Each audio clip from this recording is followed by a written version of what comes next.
2025 number one player in the country, Bryce Underwood, shaking things up. The rumor mill is swirling, my friend, as the number one quarterback and, like I said, number one prospect in the land, who is committed to the LSU Fighting Tigers. Well, there's some smoke there that Bryce Underwood could end up in Ann Arbor playing for his hometown Michigan Wolverines. Drew, Pete Nakos of On3 reported on Tuesday that Michigan has a quote-unquote competitive NIL package for Underwood that's valued above $5 million over 3 to 4 years. The offer is on par with what LSU has sent Underwood. Barstool Sports founder Dave Portnoy is apparently part of the boosters involved in the new look NIL operation. So a lot to consider, obviously, in the stakes for the number one player in the country, especially in today's age of name, image, and likeness. But Drew, I guess I'll just go to you and get your initial thoughts on everything you think between the LSU commit and what Michigan is trying to do to pony up to get Bryce Underwood in the boat.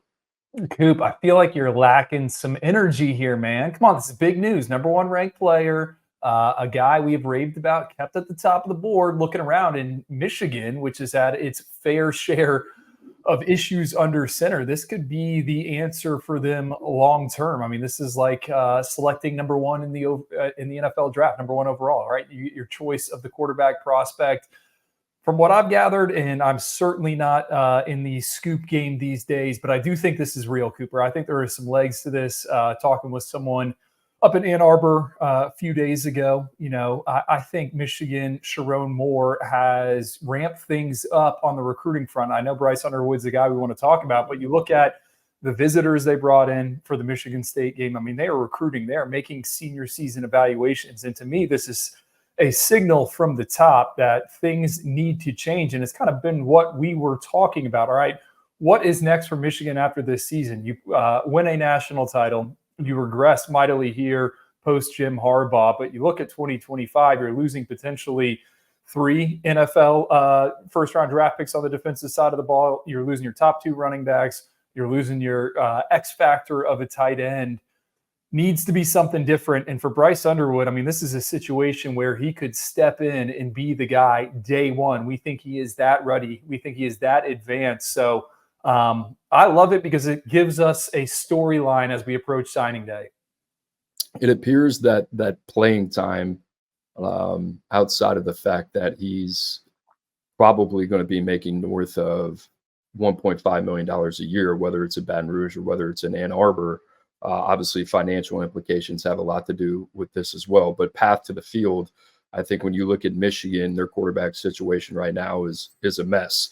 What we've seen, Jack Tuttle has retired. It's been Davis Warren as of late against Michigan State. We've seen a little bit of Alex Orji, and then we haven't seen Jaden Davis at all. So I think the path to the field at Michigan is a little bit more clear than it is in Baton Rouge. We'll see what happens with Garrett Nussmeier, who seems by the half a little bit Jekyll and Hyde. I mean, there's times like I was texting you joking, hey, what do the odds look like for Garrett Nussmeier to be the number one pick in the draft? The second half of that game, I'm thinking, all right, this guy needs to come back for another year. So we'll see what happens there, Drew. But just in terms of, the player impact is obviously monumental, and the 2025 impact, I think, would be sizable. But what does this do for a first-year head coach who's 5-3 in his first year? It seems like he's kind of drinking through a fire hose a little bit to kind of calm the waters. And now you kind of have a short-term and a long-term solution at the game's most important position. And you had that in J.J. McCarthy. You went to 3 straight college football playoff appearances. He ends up going in the first 10 picks in the NFL draft, and all is well in Ann Arbor. It seems like Bryce Underwood kind of gives Sharon Moore that chip that the Wolverines had over the last 3 to 4 years. Coop, I was thinking about this, right? Let's compare Bryce to Dylan Raiola, to DJ Lagway, who I think is going to be talked about more and more nationally here moving forward. Obviously, he starts against Georgia. I think Bryce Underwood's right there with them, and you can make a case that he is further along in terms of his ability to step in. So I think the comparison to Raiola, who has become the face of the Nebraska program, that's what Bryce Underwood would be for Michigan. And that, I think that would unlock so much for them on the recruiting front in terms of other prospects know who he is, right? They want to play with the best of the best quarterback. And all of a sudden we would look up after questioning, hey, what's going on with Michigan recruiting? And they'd have a pair of 5 stars in the recruiting class, Andrew Babalola, your potential left tackle of the future, and Bryce Underwood. So I think it would certainly extend the leash a little bit. And I think if he were to pick Michigan, all right, if he were to come off LSU, then you got to view him as the guy for Michigan in 2025, just like we said with Raiola, right? They can say everything they want about an offseason quarterback competition. They can play that whole game. But as we get towards that season, it's going to be all Bryce Underwood of Michigan. You won't be able to talk Michigan football without Bryce Underwood's name.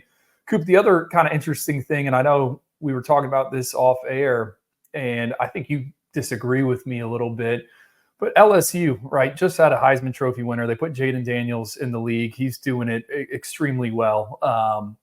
What happens, Joe Sloan, the quarterback coach there, guy that's getting mentioned to some of these group of 5 jobs that are opening up. He played at ECU. ECU's obviously open. You said it, NIL, compensation packages, it's going to steer a lot of this conversation. But hey, what do you think if Joe Sloan were to leave for the right job, right? A guy that is an up-and-comer, a bright offensive mind. Does that kind of change things? I know you're going to say no, but I will say this. Let's go back to Dante Moore's recruitment. Remember, he was committed to Oregon, ends up opening things back up. Kenny Dillingham leaves for the job at Arizona State. I'm not saying that's going to be the reason why Bryce Underwood would come off of a long-time commitment to the folks there in Baton Rouge, but I don't think it helps, right? It certainly could play a little role, not a big one, but maybe a small one. Yeah, I think when you're comparing apples to apples here a little bit, I think Michigan is in a position of strength, obviously, because of geographical location, push comes to shove a little bit. You see the proximity to the program, maybe the financial offer is a little bit more lucrative, but I think everything happens. I think the most connected person in this recruitment to Bryce Underwood in Baton Rouge is Joe Sloan. So yeah, absolutely. I think sometimes players look for that opening. They look for that window. Well, Coach Sloan isn't there, and that's the guy that's recruited me over the last 2 years. So, really, what am I tied to at that point? But you look at Michigan as well. I mean, they come with their lumps as well, too, right? What we've seen from the quarterback position this year, and quite honestly, unproven staff offensively. So Bryce Underwood has to weigh those things. You think about the surrounding talent, what he would have in Baton Rouge versus what he would have in Ann Arbor. And Bryce Underwood is an amplifier. He's going to make all those guys around him look a lot better than what they actually are. I think those are all the things taken into consideration right now. And Michigan's done a good job at some positions. We talked about Andrew Babalola. We talked about the guys that they have coming to campus as well.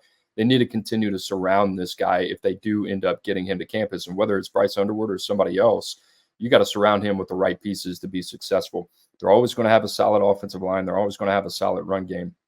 But what's it look like at receiver, tight end, post Colson Loveland, right? And I think that's a big question mark as well. Andrew Olesh out there flirting with other schools, Notre Dame, Oregon. So I would say a big couple months for Michigan. And, quite honestly, let's see what it looks like on the field. If they go out there, lose a game to Indiana, lose to Ohio State, maybe it's not one of those attractive situations. Maybe Michigan becomes a little bit more desperate, but it's going to be interesting here, Drew. I think it still has to play out.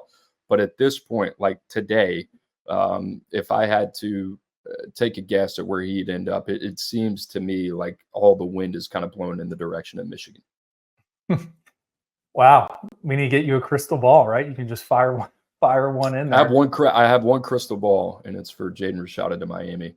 And it was correct, and then it wasn't at one point. Guys, just a reminder, you are locked in to 24/7 Sports YouTube channel. Also, you can find everything you need to find on 247sports.com. Wall-to-wall team coverage, recruiting rankings, and those transfer portal updates that are going to get cranking here soon.